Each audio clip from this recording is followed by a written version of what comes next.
estudios. Como siempre, hay un tema que resolver y vamos un poco a la oferta. Equilibrio. Generalmente, oferta y equilibrio es el mercado, ¿no es cierto? Y sabemos que el mercado, pues, es analizado por una escuela de pensamiento que ya hemos dicho, ¿no? La famosa escuela económica neoclásica. En el siglo XIX, Europa. Adam Smith es un clásico, ¿no? Él es clásico, pero él da inicio a la palabra mercado. La escuela neoclásica son los que defienden los principios de Smith a la muerte de Smith y profundizan eso del mercado. Profundizan porque los neoclásicos son más matemáticos, son gráficos, les encantan las gráficas, ecuaciones. Por eso que economía, en la facultad de economía, se lleva hasta mate 4, porque los neoclásicos son matemáticos puros. Y entonces han profundizado a la ciencia económica desde un punto de vista cuantitativo, ¿no? El nombre de economía suena muy tierno, ¿no? Facultad de economía. Y cuando el alumno empieza el primer ciclo y comienzan los profesores a demostrar todo lo que dicen matemáticamente, el alumno dice, creo que me he equivocado, ¿no? Todo es matemática, ¿por qué? Si es economía. Porque la economía se ve matemáticamente en la universidad, ¿no? El profe, me dejé llevar por el nombre, pensaba que era algo así más suave. Pensabas, pero economía es una carrera complicada, ¿no? Entre números y letras llevas varias mates, llevas análisis matemáticos fuertes, estadística, bastante, y entonces los alumnos dicen, creo que me voy a pasar a otra facultad, mucha matemática, y los que aman la matemática están felices, ¿no? Por eso la UNI tiene facultad de ingeniería económica, por el nivel de matemática, ¿no? La UNI no pone una carrera si su nivel de número no está arriba, ¿no? No la pone. No pone por nada la UNI. Tiene que estar a ese nivel. Entonces, como los neoclásicos son gráficos con ecuaciones, les gusta interpretar más números, es necesario también hablar del vendedor. La teoría de la oferta, ¿no? Es realmente el análisis del vendedor. ¿Qué te podría preguntar la decana de América del vendedor? Te va a preguntar cómo piensa, cuál es su comportamiento del vendedor, ¿no? Su comportamiento. El vendedor busca obtener las más altas ganancias al menor costo, posible, ¿no es cierto? Y la pregunta, como siempre de cajón, ¿es lo mismo cantidad ofertada que oferta? La respuesta es no. Una cosa es cantidad ofertada y otra cosa es oferta. Igual que en demanda, profe. Claro, es la misma escuela que analiza eso. La misma, la neoclásica. Allá. Entonces, cantidad ofertada no es lo mismo que oferta. Para nada. Para la ciencia económica, no. Y así están los exámenes de admisión. A ver.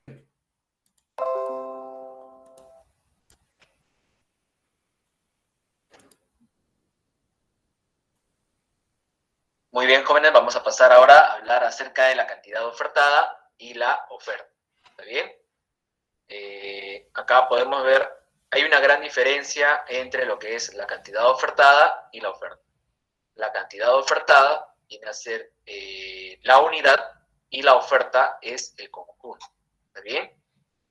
Acá debemos tener mucho cuidado al momento de analizar la cantidad ofertada y la oferta. En los problemas les va a venir de manera puntual para que ustedes puedan calcular la cantidad ofertada o si no, la oferta. Vamos a ver cuál es la diferencia. Primero vamos a analizar qué es la cantidad ofertada. La cantidad ofertada es la cantidad que se puede vender a un determinado precio. ¿Está bien? Ojo, es la cantidad que se puede vender a un determinado precio. Ejemplo, a ver, por acá. Imagínate que estamos vendiendo las gaseosas. ¿Está bien? Estamos vendiendo gaseosas. Por lo tanto, a 2 soles, al precio de 2 soles, ¿cuántas unidades, en este caso, te gustaría vender? En este caso, según el ejemplo, al precio de 2 soles estaríamos vendiendo 20 gaseosas. ¿Está bien? Por lo tanto, a un precio determinado, una cantidad determinada, esto vendría a ser una cantidad ofertada. Como vamos a repetir por acá, la definición de la cantidad ofertada dice que es la cantidad que se puede vender, ¿está bien? Es la cantidad que se puede vender a un determinado precio. Bien, en este caso, a 2 soles nos gustaría vender 20 gaseosas. ¿Te das cuenta? Entonces, lo que vendemos a un determinado precio sería en este caso la cantidad oferta. Esto también se puede llevar a una gráfica, y acá tenemos, por ejemplo, la gráfica de la oferta. ¿Bien? Por este lado, en este eje de las ordenadas tenemos el precio, y en el eje de las abscisas tenemos la producción. La curva de la oferta es de, en este caso, de pendiente positiva. Entonces, ¿cómo se logra graficar? Esta de acá es la curva de la oferta. ¿Está bien? Entonces, esta cantidad ofertada, como les he mencionado, por la parte de abajo tenemos la producción y por acá tenemos el precio. ¿Está bien? Es decir, al precio de 2 soles se logra vender, ¿cuánto? 20 gaseosas. Por lo tanto, este punto representa una cantidad ofertada. ¿Está bien? Ese punto representa una cantidad ofertada. Ese punto de la curva quiere decir que al precio de 2 soles se ofrecen 20 gaseosas. Entonces, de esa manera logramos entender qué es la cantidad ofertada. O sea, cuando la escuela neoclásica habla de la cantidad ofertada, habla de una sola cantidad. Por ejemplo, en esta pequeñita tablita habla de 20 unidades de gaseosas y esas 20 unidades de gaseosas tienen un precio, por ejemplo, de 2 soles por unidad. Si nos vamos a la gráfica, gráficamente la escuela neoclásica diría que hablar de la cantidad ofertada es tomar solo un punto de la gráfica. En ese punto hay un determinado precio que, sustentado con la tabla, sería 2 y la cantidad sería 20 unidades de gaseosas. Es solo un punto de la gráfica. Es lo que Profe, dice la escuela neoclásica, ¿no? Sí. profe, entonces un ejemplo de cantidad cantidad ofertada sería cuando venden productos al por mayor.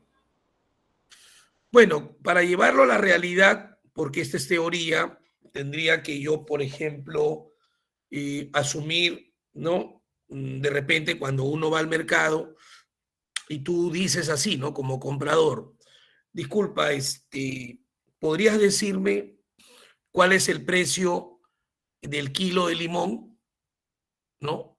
En situaciones de la vida diaria. Y él te dice, el kilo está 4 soles. Entonces tú pondrías el 4 en precio y en cantidad pondrías 1 kilo. Ese es un punto de toda la oferta de limones que puede haber, por ejemplo, en Perú. Y si hay pues una tremenda oferta, porque se supone que son toneladas, esas toneladas representarán, ¿no?, a esos diversos precios que se vendan la oferta de limones. Pero tú en ese momento has hecho una pregunta, ¿no? ¿Cuánto vale el kilo de limón? Ese kilo es la cantidad ofertada que te va a responder un vendedor, ¿no? Te va a decir 4 soles y ese 4 es el precio. Habría que tomarlo así para la realidad. O sea, representar en ese momento una acción de ofertar, sea minorista, como lo estoy poniendo ahorita, o sea, en el caso, como tú dices, mayorista, ¿no?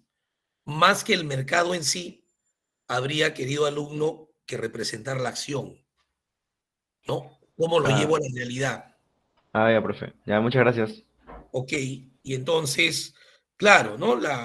Lo que dice tu compañero, mercado mayorista, ¿no? De repente volúmenes amplios, pero tengo que darle vida a ese sustento.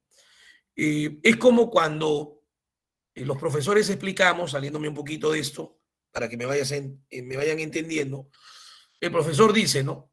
Una de las variables más importantes para el que compra es el precio, ¿no? Y todos escuchan el precio, ¿no? El precio del producto, pero bueno, eso está en la teoría, ¿no? Entonces el alumno dice, profe, ¿y eso yo lo podría comprobar? Hay profesores que se fastidian, ¿no? Ante la pregunta del alumno, pero si el alumno pregunta es porque no sabe, ¿no? Está muy bien. Entonces dice, mira, yo no voy a explicarte esto ahorita, esto se sobreentiende, ¿no? Le dice y se molesta, pero yo he tenido alumnos que me dicen, profe, pero usted dice el precio que para el comprador es lo más importante, ¿no? Y el alumno dice, pero para mí no, profe, yo no pregunto el precio. Entonces, un profesor tiene que tener paciencia a la respuesta de su alumno y le dice, bueno, querido alumno, está muy bien. Si para ti el precio no es una variable importante, se puede dar. Pero cuando yo me refiero que el precio es una variable importante, es porque estoy hablando, pues, de la genérica de la reacción de los posibles consumidores en un determinado lugar. Por ejemplo, ¿no? Si ya lo demostramos en la vida real, si tuviéramos de repente así acceso a medios más tecnológicos, no sé, ¿no? O más tiempo. Fíjate acá este comentario de Facebook, ¿no? Tú le dices, vamos a Facebook. Ya, entonces el alumno dice, ¿para qué el profesor quiere ir a Facebook, no? A ver, entremos acá, ¿qué dice, no? Eh, publicidad, empieza la matrícula 2022, colegio tal. Comentarios, ¿no? Y cuando entras a comentarios, comienzas a leer, ¿no? Dice, por favor, ¿podría informarme sobre primero y segundo de primaria? Sobre todo precio, dice una persona, ¿no? Entonces tú dices, bueno, es uno. Vas al siguiente comentario, dice, precios, por favor, dos. El tercero, ¿cuáles son los costos? ¿No? De repente lo preguntó mal, pero es precio, precio. Y así comienzas a revisar los 50 comentarios, 40 preguntan por el precio. Y ahí estás comprobando que el precio es una variable de las más importantes para el que compra, ¿no? Ese es un ejemplo, ¿eh? Cuando entras a Facebook y alguien ofrece algo, métete a los comentarios. Todo precio, precio, precio, precio, precio, precio. Otra manera de comprobar. Tú te acercas a un establecimiento comercial. ¿Como cuál? Vida Real, Metro, Plaza Vea, Totus. Dime tú, cuando caminas por los estantes, los pasajes, tú miras que hay diversos productos o no. ¿Te has percatado que cuando te acercas al producto, el producto tiene su precio? ¿Te has dado cuenta de eso? Todos están con precio. ¿Qué pasaría si un producto no tiene precio? Mira la reacción del comprador, ¿eh? A veces va solo y a veces va acompañado con algún familiar, ¿no? Tú observas su reacción. Quítale el precio al producto, el comprador lo toma y lo comienza a mirar y comienza a voltearlo. La primera reacción, el familiar le dice, oye, ¿qué estás haciendo? No, estoy buscando. ¿Qué buscas? No veo el precio, hermano. Así dice, ¿no? Los otros están escuchando. No está, ¿no? No. A ver, ahí viene el supervisor. Disculpe, ¿sí? Este producto no le veo el precio. Es lo primero que preguntan. Y el supervisor llama, ¿no? De repente se han olvidado de ponerle, pero cuando le falta el precio, genera reacciones instantáneas. Por eso es que prefieren meterle el precio a todos los productos, ¿no? Vas a la sección leche, ahí está su precio. Vas a golosinas, precios. Vas a las gaseosas, precios. Vas a los panetones, precios. ¿Quieres jalar una chompa, una camisa? Está su precio, ¿o no? Todo tiene precio. Y entonces acá, para el que vende, también el precio es importante. Porque él dice, he decidido vender 20 unidades de gaseosas, una cierta cantidad, y este es el precio.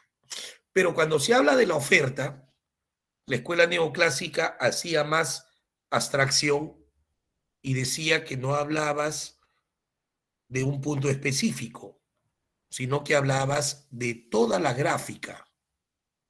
Y entonces ahí ya no puedo decir cantidad ofertada. ¿Por qué no puedo decir cantidad ofertada? Porque no estás hablando de una sola cantidad. Aquí hay alternativas de varias cantidades: 8, 20, 60, 100, 140, y hay diversos precios: 1, 2, 3, 4.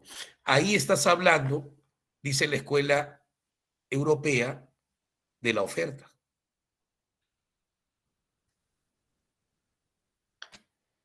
Muy bien, vamos a analizar en este caso ahora la oferta. ¿Está bien? Como les he mencionado en la diapositiva anterior, la cantidad ofertada es la cantidad que se puede ofrecer a un determinado precio. ¿Está bien? Ahora, la oferta, ¿qué es? Es la cantidad que se puede ofrecer o que se puede vender a diferentes precios. ¿Está bien?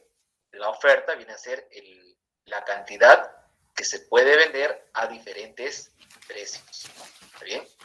Acá podemos ver que a diferentes precios podemos vender diferentes cantidades. Al ofertante, ¿qué le conviene? Le conviene que el precio, cada vez que el precio se incrementa, el ofertante desea ofrecer más unidades. ¿Está bien? El ofertante busca que los precios se incrementen, de esa manera puede ganar más. Entonces, cuando el precio se incrementa, el ofertante ofrece más. Al precio de un sol, en este caso el ofertante ofrece solamente 8 gaseosas. Si el precio se incrementa en el mercado a 2 soles, entonces el ofertante ofrece 20 gaseosas. Si el precio está a 3 soles, el ofertante 60 gaseosas. Entonces vemos que a medida que el precio se incrementa, el ofertante ofrece más gaseosas. Acá podemos ver que tenemos una cantidad ofertada. Acá tenemos otra cantidad ofertada y por acá otra cantidad ofertada. Por lo tanto, vemos que el conjunto de cantidades ofertadas forman la oferta. ¿Está bien? Es por eso que acá podemos leer que la oferta es el conjunto de cantidades ofertadas. ¿Está bien? La diferencia básica entonces, jóvenes, la cantidad ofertada con la oferta es que la cantidad ofertada es la cantidad que nosotros ofrecemos a un determinado precio, mientras que la oferta es las distintas cantidades que se ofrecen a distintos precios. También acá en la gráfica podemos entender mejor. Un punto significa una cantidad ofertada. Por lo tanto, el conjunto de puntos, el conjunto de cantidades ofertadas, forman la oferta. Y como te he mencionado inicialmente, la cantidad ofertada viene a ser la unidad y la oferta viene a ser el conjunto. Entonces, como les he mencionado, el conjunto de cantidades ofertadas forman la oferta. No es tan fácil, no es tan simple diferenciar oferta que cantidad ofertada.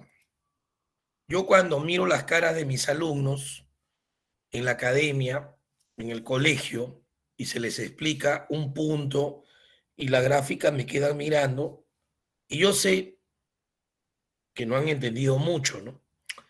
¿Por qué sé? Porque soy economista y he estudiado los 5 años para graduarme en el Perú y está registrado en la SUNEDU. Cuando yo también escuchaba a mis profesores, los profesores decían, no han entendido, ¿no? No. ¿Y por qué ocurre eso? Porque es abstracto, es teoría. Y entonces, ¿cómo podría yo acercarlo a la realidad, ¿no? Le preguntábamos a los profesores. Y entonces, te doy otro ejemplo para que veas un poco la diferencia entre cantidad ofertada y oferta en la realidad, para jalarlo. ¿Tú alguna vez has entrado a una panadería? Sí, hasta ahí correcto. Vamos al ejemplo. Algunos dan un poco de risa porque cuando entran dicen, ¿tiene pan? ¿No? Y ahí dice panadería, ¿no? Obvio que tiene pan, pues hijo. ¿Qué va a tener? Ladrillos. Y dice, no, pero a veces se acaba, dice, ¿no? Eso sí me da un poco de risa, pero no es lo que te quiero explicar, ¿no? Eric se ríe. No, pero ocurre, ¿eh? Entre broma y broma, hay gente que pregunta así, ¿no? Un poco más de razonamiento. Los profesores de razonamiento tienen que ponerle más fuerza, ¿no? Pero bueno, eso no quiero explicar. Lo que quiero explicar, sí, ya lo dije que algunos responden así, ¿no? eh, Cuando tú entres, vamos a jalar el concepto de cantidad ofertada y oferta. Cuando tú entras, encuentras que están las vitrinas, ¿no? Y en las vitrinas están cientos de pan, ¿no? Por así decirlo, 100, 200 panes, ¿no?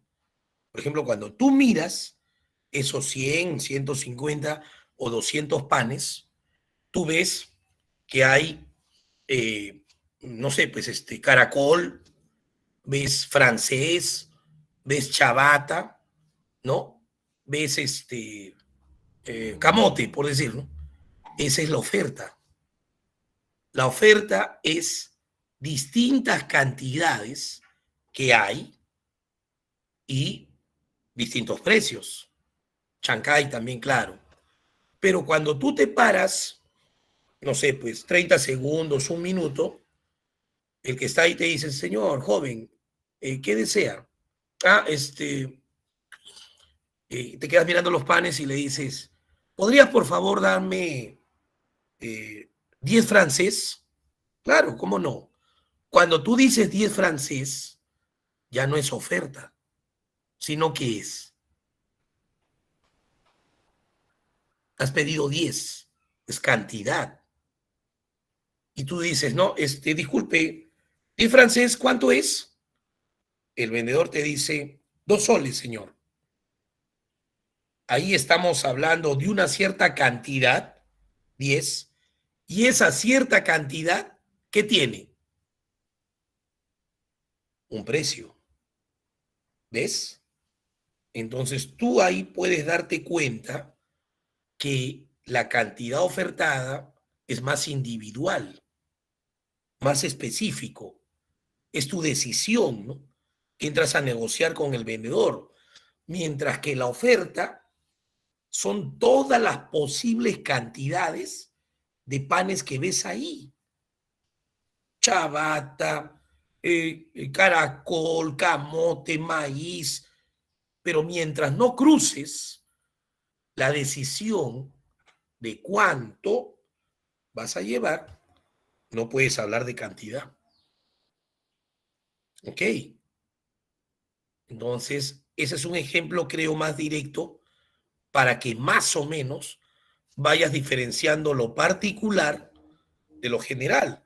Aquí el profesor Barzola, cuando trata de explicar la oferta, dice la oferta es toda la gráfica, son las diferentes cantidades a los diversos precios, pero ¿cómo lo llevas pues a un mercado? ¿Cómo lo jalas, no?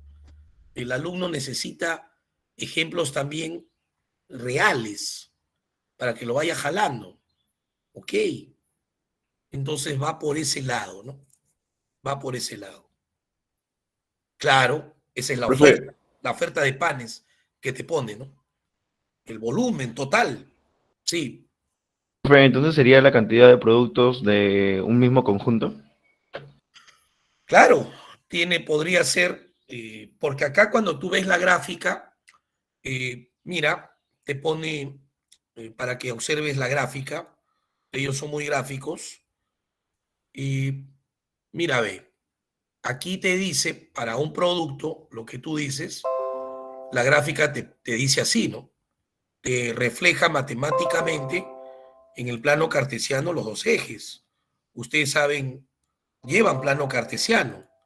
Te dice el precio, se refiere al precio de un producto, y te pone al otro lado, en el otro eje, la cantidad de ese producto. Acá te dice el precio del producto café. Solamente está hablando de un producto que se llama café. Si yo quiero mezclar café, no sé, gaseosa, jugo, ya no estaría en la teoría, porque la gráfica es solo para uno, en este caso solo para café. Se habla de un producto, solo de uno, exactamente. Y en la gráfica está. Si quisiera demostrar con más productos, tendría que jalar otro eje, para arriba, para abajo, y ya el plano se complicaría, porque no sería en 90 grados, sería con otro plano y con dos productos. La teoría tendría que cambiar, ¿entiendes? Solamente está hablando de uno en ese momento, y así tiene que morir la teoría con un producto para analizar. Eso es lo que hace la escuela, ¿no? Para simplificar el proceso, porque si no, se complicaría con su propia teoría. Sería más difícil interpretarlo. Ahora, hay gráficos que pueden tener dos, tres rectas, ¿no? Vértices, pero ahí el lenguaje ya no es el mismo. La parte matemática se eleva porque ya no serían ecuaciones con un exponente o con dos. Tendrían que ser cúbicas, ¿no? Otro tipo de ecuaciones. Sí, dígame, alumno. Ah, no, perdón, profesor, fue casualidad. Ah, ya, muy bien. Entonces va por ahí la teoría, si es de un producto específico, querido alumno, ¿eh? Cuidado con eso.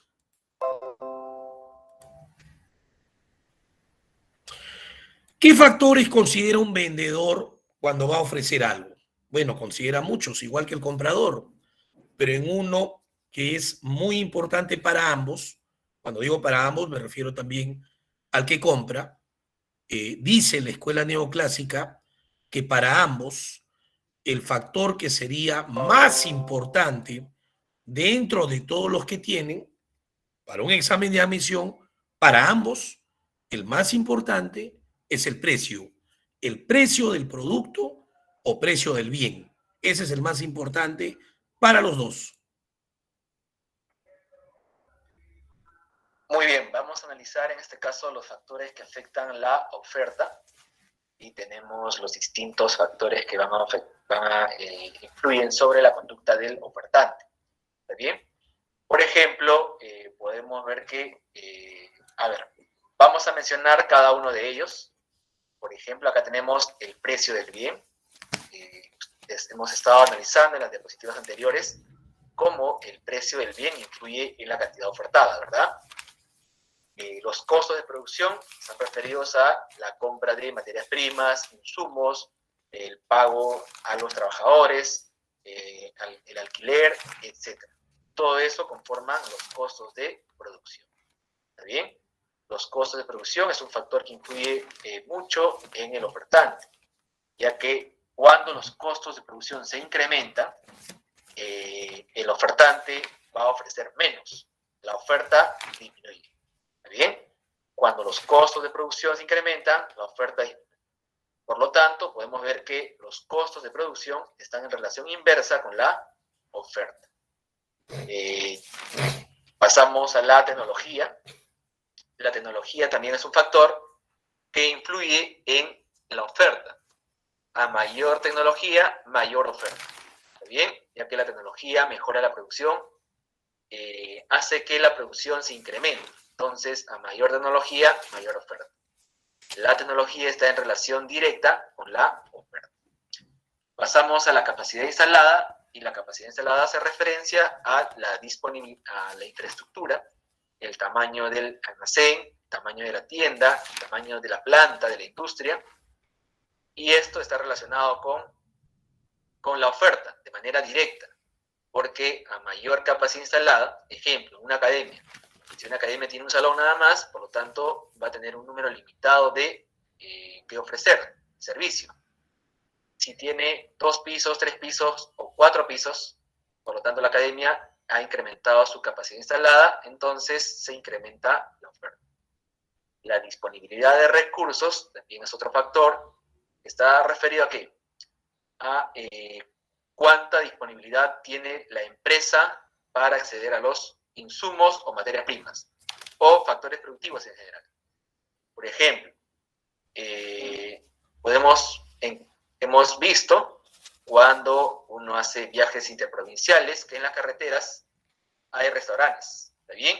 Y suelen ser los únicos en esos lugares.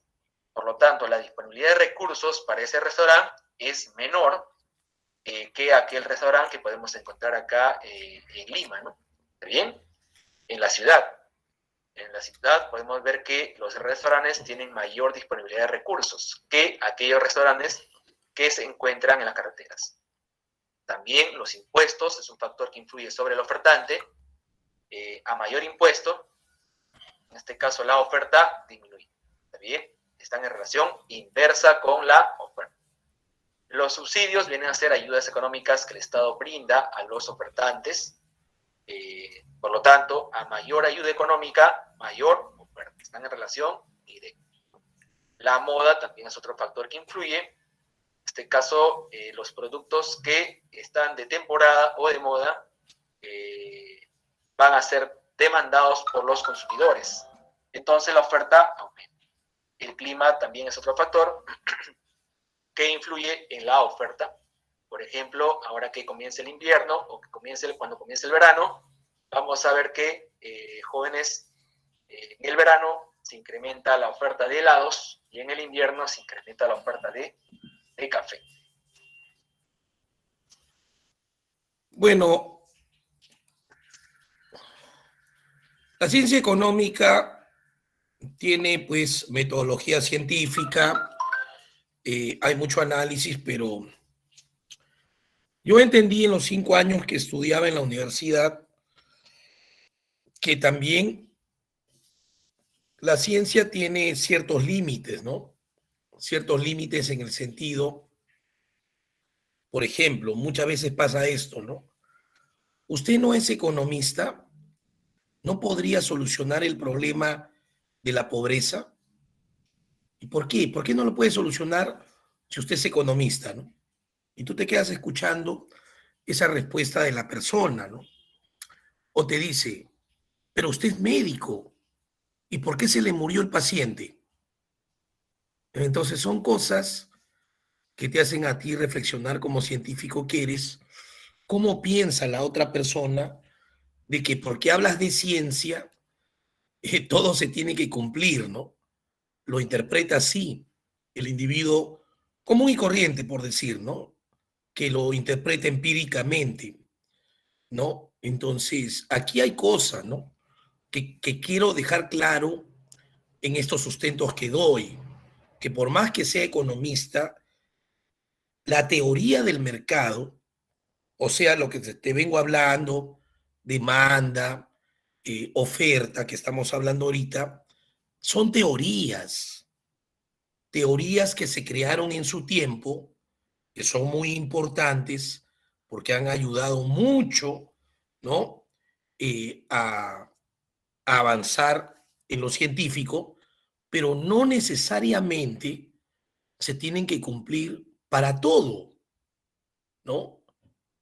Por ejemplo, la teoría del mercado dice que Por ejemplo, los neoclásicos y los clásicos dicen que siempre va a haber equilibrio entre el que vende y el que compra. Y eso en la realidad no es así. Hay momentos que los mercados están desabastecidos, no encuentras el producto. Cuando nos dio la pandemia en sus escalas más altas, en el 2020, había momentos que íbamos a comprar papel higiénico y no había ni un rollo, no había, no había menestras, todo estaba vacío.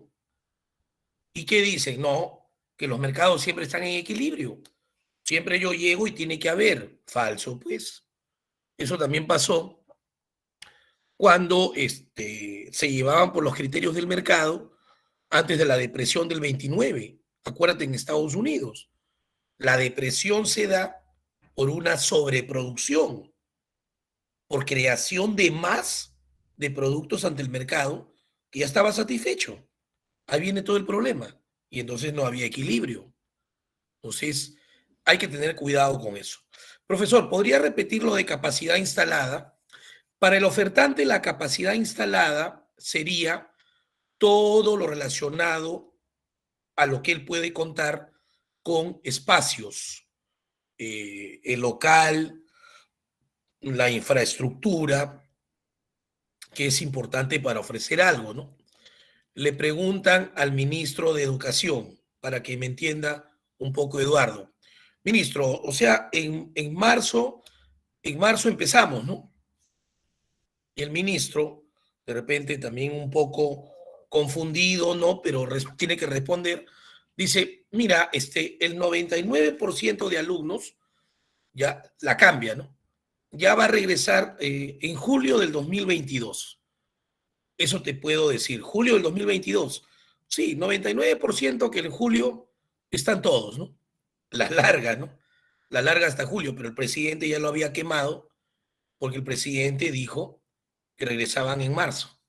O sea, entre los dos no tienen la misma fecha. Entonces, aquí hay un problema, ¿no? Pero saliendo de eso, ¿cuál debe ser el problema del ministro, ¿no? Que la capacidad instalada, la infraestructura de los colegios, ahora tiene que ser otra, en el sentido que tienes que poner por aula, ya no puedes poner 30, 35, 40, tienes que poner máximo 15, y entonces te va a faltar salones para ofrecer ese servicio. Te va a faltar. ¿Qué haces? Si metías en un salón 30, 35, ahora necesitarías tres aulas solo por ese año. Tu capacidad instalada tendría que ser el doble. Entonces la capacidad instalada puede animar o desanimar a ofrecer algo. ¿Ok? Es la Profe, capacidad instalada, la infraestructura en sí, con la que cuente alguien que quiere vender algo, que quiere ofrecer algo. Sí. profe, en el caso de una tienda, la capacidad instalada no sería, por ejemplo, cuando eh, los proveedores llegan con productos, por ejemplo, a un supermercado a lo mejor, y tratan de dejar un poco más de producto del que ya tienen por el temor a que se agote, por el temor a que se agote a destiempo o a tiempo. Bueno, en las variables propias de la ciencia económica, capacidad instalada es la infraestructura, querido alumno. Lo que tú estás poniéndome en el ejemplo, necesariamente tiene que entrar en la oferta, pero yo no lo pondría en capacidad instalada. Lo pondría en otra variable que en la economía se llama disponibilidad de recursos. Así se llama esa variable. Ahí pondría lo que tú me dices, porque capacidad instalada refleja espacios, infraestructura en sí, en todo el mundo, en la ciencia, ¿no? Más bien tu ejemplo lo pondría, que también es importante en la oferta, en disponibilidad de recursos, querido alumno. Vaya, profe, gracias. Muy bien, gracias a ti por la pregunta. Profe, ¿está bien decir que en diciembre el panetón es un producto de moda? Eh, bueno, la moda es en un determinado tiempo. ¿sí? Podría estar en un producto de moda, claro que sí, porque es una tendencia y hay variedades de panetón, rellenos con muchas pasas, fruta confitada, están los famosos chocotones, rellenos de chocolate, ¿por qué no? Sí se podría mencionar. Y hay otra variable que se refleja también en esto de los panetones, ¿no? La moda y también que el consumidor, muy aparte del precio que hemos mencionado, que es una de las variables más importantes, se exacerba, se eleva la variable gustos y preferencias. Esa variable comienza a posicionarse, ¿no? Por más que la caja del panetón Donofrio esté 25 soles, el consumidor hace todo lo posible por llevárselo. Oye, ¿por qué? ¿Por qué estás así? Es que es Navidad, pecuñado. Es un momento bonito con la familia y lo voy a comprar. Ya, aunque sea 25 soles, me lo llevo. A su variable gustos y preferencias se ha alterado más de lo normal. O sea, hay muchas variables, Eric, que comienzan a moverse ahí. Una de ellas es moda también, claro que sí, ¿no? Momentos del tiempo, momentos que hay que decidir. Se lo llevó el barbón. Ah, le metes criterio religioso. Mm, claro, André, la institución está pues pensativa, como cualquier empresa que ofrece un bien o un servicio, de cómo adecuarse a los protocolos, ¿no? Yo decía esto, mira, para los colegios nacionales y también seguramente para muchos privados, eh, esto de la capacidad instalada, ¿no? Te he puesto con un ejemplo muy simple, que si tú tenías un aula de 40, el ministerio te dice, y el ministerio también tiene que respetarlo, ¿no? Porque de ahí salen las informaciones, te dice, pues, disculpa, por salón solo 15, ¿eh? Porque ya sabes que se pueden contagiar 15. Y si tú en tu salón tenías 30, 40, necesitas 3 aulas, ¿o no? Y en ese momento las vas a construir, no se puede. La construcción demora 1 año, 2 años, 3 años. Ese problema tiene el Estado. También no tiene la capacidad, ¿no? Por ese lado. Eh, entonces, eso está pasando, ¿no? En la teoría de la oferta.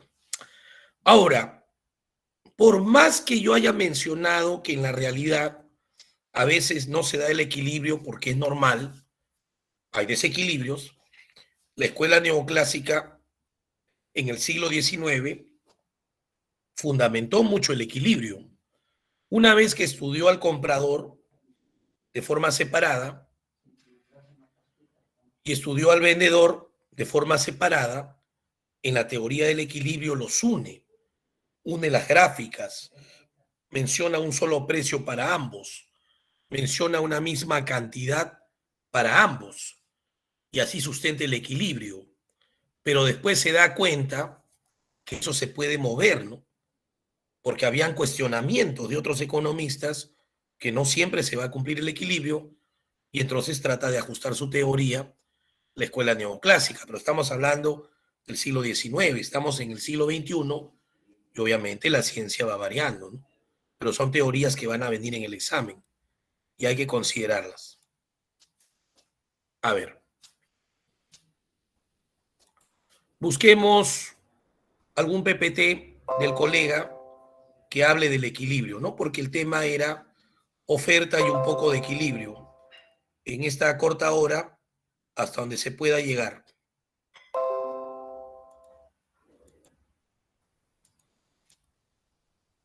Acá está el equilibrio.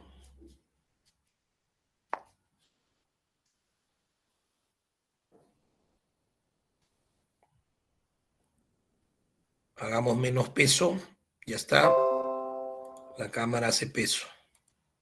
Muy bien, entonces vamos a explicar el equilibrio. Como les he mencionado, en el eje de las ordenadas va el precio y en el eje de las abscisas la cantidad. Ahora, esta curva es la curva de la oferta y la otra curva de color azul es la curva de la demanda. Acá se están intersectando ambas curvas. Se intersectan en un punto determinado. Ese punto en el cual se intersectan ambas curvas se llama el punto en equilibrio. ¿Está bien? ¿Qué quiere decir esto? Que, a ver, vamos a explicar por acá. Un sol sería, o un dólar, según el ejemplo, un dólar sería el precio de equilibrio. Y 10 unidades sería la cantidad en equilibrio.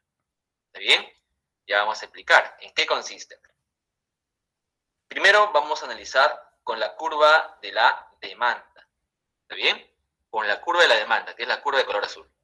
Nos olvidamos por un momento de la curva de color rojo, de la oferta. Solamente trabajamos con la curva de color azul, de la demanda. A un sol, nosotros vamos a consumir 10 cafés. ¿Está bien? A un sol vamos a consumir 10 unidades de café. Listo. Ahora, nos olvidamos de la curva de la demanda y vamos a trabajar solamente con la curva de la oferta. Ahora, ¿qué quiere decir esto? Que a un sol se van a ofrecer 10 unidades también. ¿Te das cuenta? A un sol también se van a ofrecer 10 unidades. Por lo tanto, vemos que a un sol, al precio de un sol, se ofrecen 10 unidades y también se consumen 10 unidades. O sea, a este precio, al precio de un sol, se ofrecen 10 unidades en el mercado y se consumen 10 unidades. Por lo tanto, en el mercado no existe ni abundancia ni escasez, porque todo lo que llega se consume. Entonces no sobra nada, no hay exceso, y tampoco falta, no hay escasez. ¿Se dan cuenta? Entonces, al precio de un sol, no hay escasez ni abundancia. Entonces, 10 unidades, ¿qué sería? La cantidad de equilibrio. Un sol sería el precio de equilibrio. Y justo el punto donde se intersectan ambas curvas sería el punto de equilibrio. A ver, acá podemos ver la cantidad ofertada y la cantidad demandada. Al precio de un sol, la cantidad demandada, ¿cuánto es? 10 unidades. Cantidad demandada, 10. Al precio de un sol se ofrecen 10 unidades. Cantidad ofertada, 10. Entonces, en el equilibrio, la cantidad ofertada va a ser igual a la cantidad demandada. Entonces, se lee de esta manera. Al precio de un sol se ofrecen 10 unidades y se consumen 10 unidades. Es decir, en el mercado no existe ni abundancia ni escasez. El mercado se encuentra en equilibrio. Muy bien, jóvenes. Entonces, ya hemos entendido cómo es el equilibrio de mercado. Bien, no existe abundancia ni escasez. En el mercado, todo lo que se consume, todo lo que se ofrece, se consume. Excelente. Todo lo que se ofrece se consume, ni hablar. Estoy de acuerdo como economista, eso, pero hay otra cosa más, ¿no? Ahorita, por ejemplo, para muchos productos se ha roto el equilibrio. Por eso es que se sigue mencionando eso y se le sigue cuestionando pues al gobierno. Por poner ejemplos, ¿no? Si había equilibrio, como dice el colega, que él se basa en la teoría, ¿no? Y no hay nada que reprochar, porque eso dice la escuela neoclásica. Si había equilibrio para la familia, para la persona, en la realidad una persona iba con su sol, un precio X, llevaba su sol y venía con sus 6 panes francés.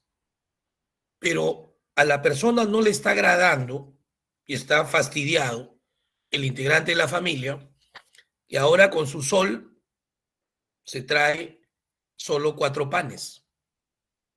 Algunas panaderías ya no te dan 4, te dan 3. ¿Se ha roto el equilibrio? Sí, se ha roto el equilibrio. ¿Y por qué? Porque el precio subió. por X razones, pero subió. Y entonces comienzan a criticar al gobierno. En ese gobierno está subiendo el precio de los productos de primera necesidad. ¿Qué hace el gobierno? ¿Qué hace el señor presidente? ¿Dónde está el ministro de Economía? Comienzan a criticar porque se está rompiendo el equilibrio, ¿no? Otro producto que se ha roto el equilibrio, el pollo. Antes la gente iba con sus 8 soles y compraba su kilito de pollo. Ahora te dice, disculpe, ¿no? Falta acá 2 soles. ¿Cómo? El kilo es 10. ¿10? Sí. ¿No? Entonces, eso, ¿no? Se está rompiendo el equilibrio. O anda pues como antes, prueba, ¿no? Lleva tus 4.50 precio, dinero, y tráete una botella de aceite. Lleva tus 5 soles. Te vas a venir sin aceite. La botella más barata no baja de 7.50, 8 soles. La más barata. Ya con 5 soles no te traes una botella de aceite. Se ha roto el equilibrio. La gente que decía, dime si no es así. Pucha, hago todo un esfuerzo para comprar mi balón de gas. ¿Sí? Sí, ¿cuánto vale? Ya 35 soles, hermano. Está el gas. La gente decía así, ¿eh? Bueno, ya, pero como sea, ¿no? Ahora, ¿cuánto está el balón? Llega a 50 soles. ¿O no? Se ha roto el equilibrio. ¿Tú crees que la persona va a estar feliz? ¿Va a estar contenta? Está rajando por todos los lados. Entonces, está pues rajando el gobierno y le echan la culpa a Castillo. Por eso él en sus balances de 100 días dijo, dicen que Castillo tiene la culpa, que los precios suben, comenzó a decir. Pero es cierto, pues, ¿no? Cuando hay inestabilidad política, los precios tienden a subir. Claro, no solamente por eso, ¿no? Pero ayuda, ¿no? La inestabilidad que los precios suban. Ahora, por ejemplo, hay otras variables que están amenazando el mundo, ¿no? Están amenazando el mundo. Por ejemplo, eh, a veces el pueblo peruano no está ni enterado, ¿no? Por ejemplo, la crisis de los contenedores. ¿Has investigado esto? ¿Cómo está afectando el precio? ¿Te han conversado algún profesor de esta crisis en la academia? ¿Alguien te ha hablado de eso? ¿Qué es eso? O sea, no les han comentado. Ningún profesor. Johan, toda la planta de profesores de Trilce están despedidos de parte del profesor Nefer, ¿correcto? Porque no les comentan a mis alumnos la vida real, ¿no? ¿Y qué dice? Disculpa, yo soy de álgebra. ¿Y? ¿Y por qué eres de álgebra no le puedes comentar esto? Yo soy de literatura. ¿Por qué? Coméntales. Vida real. Preguntas de eco pueden venir. ¿Qué está pasando? Algunos de repente sí saben, ¿no? Te están recordando ya. Lo que pasa es que en el mundo, para trasladar las mercaderías, necesitas las cajas, los contenedores, ¿no? Para cargar y obviamente descargar, ¿no? Que lleve los productos de un lugar a otro. Y se han hecho cuellos de botella en diferentes partes del mundo. ¿Por qué? Porque el movimiento de los barcos, casi un gran porcentaje de lo que se mueve en el mundo va por barco, viene y va. Entonces están haciéndose más lento. ¿Por qué? Porque hay restricciones de ingreso, tiene que haber separaciones porque se puede eh, contagiar, ¿no? Y como dice Melissa, como los que mandan en el mundo en el comercio son los chinos, porque eso es verdad, los chinos son los dueños del mundo, ¿no? Por eso cuando Estados Unidos le dice, te voy a pegar, el chino se ríe y dice, ¿no? A ver, pégame, pues", le dice el chino. A ver, quiero ver que me pegues, le dice el chino, ¿no? El presidente de China, dice el norteamericano. A ver, ¿Por qué no me pegas? Y Estados Unidos sabe que China le puede sacar la mugre, ¿no? Entonces, los chinos se han apoderado del comercio internacional y la gran mayoría de puertos, ¿no? De los chinos manejan pues un volumen tremendo, ¿no? Tremendo. Y entonces ahora los barcos pues tienen que quedarse días, ¿no? Días y no pueden pues mover, cargar, descargar. Y tú sabes que de China se va a Europa, viene a América, América del Sur, y el transporte, que es un costo, que se le llama flete, que se ha incorporado, ¿no? Pero incorporado con valores más altos, ¿no? Si un transporte valía, no sé, pues, ¿no? $2.000, ahora te dicen, ya te lo llevo. Ah, gracias, cóbrate. Disculpa, no es $2.000. ¿Y cuánto es? 7.000. 7.000, sí. Y ese que estaba 3.000, 4.000, tú le vas a pagar y dice, no es 4.000, señor. ¿Cuánto es? 20.000. ¿Qué? Ah, si quiere también, ¿ah? Porque si no, hay otros que están esperando. No me va a perder tiempo. Se ha cuadruplicado, quintuplicado. Y como siempre en economía por cadena, dinámica, efecto dominó, ¿quién crees que va a pagar ese incremento del precio? ¿Quién crees?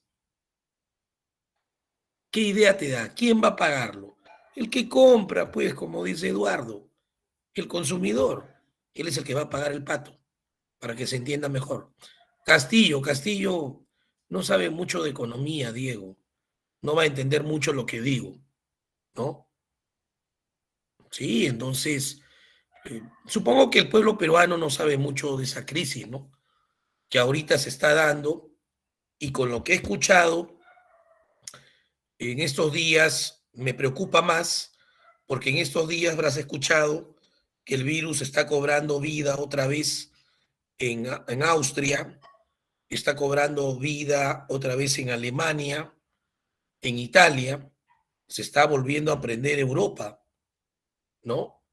Y esto va a estar complicando porque vuelve el COVID, se hablan de cuarta ola, ¿no? Ni que venga acá como lo tuvimos en el 2020, porque realmente no sé dónde vamos a terminar, ¿no? Ni de broma, ¿no? Ya han muerto en Perú más de 240.000 personas. Toco mi mesa porque no quiero morir. No, uno no sabe, ¿no? Si vas a morir en esta ola que se viene. Y bueno, algunos dicen, ay, profe, no, no diga eso, pero es verdad, ¿no? Uno sabe, no sabe si va a morir o no. Si vuelve una ola, así como la que se está prendiendo otra vez en Europa. Supongo que ustedes analizan las noticias, ¿no? Entonces, todo eso es lo que está pasando. Cerremos un poquito para entrar al otro curso y desprendamos la ley de la oferta de esta clase que vamos a tener que cerrar un poco acá porque tenemos que pasar a nuestro otro curso y avanzar.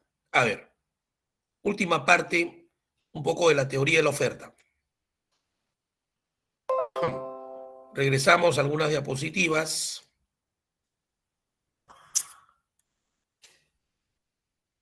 Acá, analizar esta gráfica.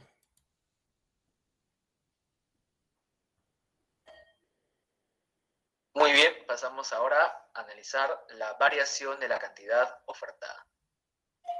Ya hemos analizado qué es la cantidad ofertada. Vamos a recordar un poco. La cantidad ofertada es la cantidad que se puede ofrecer a un determinado precio. ¿Está bien? Entonces, vamos a analizar. En la curva de la oferta, les he mencionado que cada uno de los puntos significa una cantidad ofertada. ¿Está bien? Ahora, vamos a ver cómo es que varía la cantidad ofertada. Yo les había explicado que hay varios factores que influyen sobre el ofertante. Tenemos, por ejemplo, el precio del bien, los costos de producción, la tecnología, capacidad instalada, disponibilidad de recursos, etc. ¿Está bien? Entonces, Pero para poder en este caso analizar cómo influye cada factor en cada precio, vamos a aislar a un factor del resto de factores. Por lo tanto, estamos aplicando el ceteris paribus. El ceteris paribus viene a ser un mecanismo para poder analizar cómo influye una variable en otra variable. A ver, por lo tanto, vamos a analizar, para analizar la variación de la cantidad ofertada, vamos a aplicar el ceteris paribus para todos los demás factores excepto el precio del bien. El precio del bien vamos a dejarlo libre, ¿está bien? Va a estar libre. Y a todos los demás factores le aplicamos el ceteris paribus. ¿Bien? Es decir, todos los demás factores van a permanecer constantes. Entonces, vemos que sobre el ofertante va a influir solamente el precio. En la diapositiva anterior yo les he mencionado que hay varios factores. Entonces, para que el resto de factores no influyan en el ofertante, los mantenemos constantes. Es decir, ceteris paribus. Y solamente vamos a tener al precio, el único factor que va a poder influir en el ofertante. Entonces, cuando el precio, por ejemplo, a un precio sub 0, ofrecíamos una cantidad sub 0. Ahora, si el precio se incrementa a precio 1, miren cómo está variando la cantidad ofertada. Ahora la cantidad ofertada, ¿qué ha pasado? Ha pasado a Q1. ¿Está bien? De Q0 a Q1. Entonces, vemos que a mayor precio, mayor cantidad ofertada. Lo mismo pasa si es que baja el precio, ¿no? Si el precio disminuye, a precio 2, miren qué está pasando con la cantidad. Baja a Q2. Entonces, si el precio disminuye, la cantidad ofertada también va a disminuir. Vemos que hay una relación directa entre el precio y la cantidad ofertada. Entonces, de acá se desprende la ley de la oferta. ¿Qué nos dice la ley de la oferta? Tenemos por acá. La ley de la oferta nos dice lo siguiente. La cantidad ofertada de X, del bien X, varía en relación directa a su precio. ¿Y cómo permanecen todos los demás factores? Ceteris paribus. ¿Está bien? Entonces, de esa manera hemos podido entender cómo es que varía la cantidad ofertada.